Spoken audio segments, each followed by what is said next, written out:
छत्रपती संभाजीनगरमध्ये भारतीय जनता पार्टीच्या कार्यालयासमोर नाराज उमेदवारांनी चक्क अंगावर पेट्रोल ओतून आत्मदहनाचा प्रयत्न केला।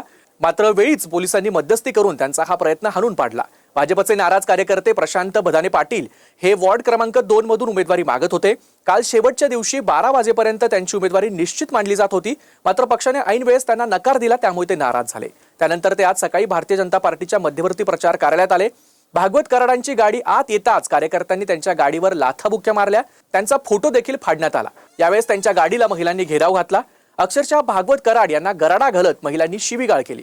त्यानंतर अवघ्या 2च मिनिटात मंत्री अतुल सावे हे देखील भारतीय जनता पार्टीच्या मध्यवर्ती कार्यालयात आले। त्यांची गाडी आत येताच भागवत कराडांना सोडून कार्यकर्त्यांनी पुन्हा अतुल सावे यांच्याकडे हा मोर्चा वळवला। अतुल सावे यांच्या विरोधात जोरदार घोषणाबाजी केली गेली।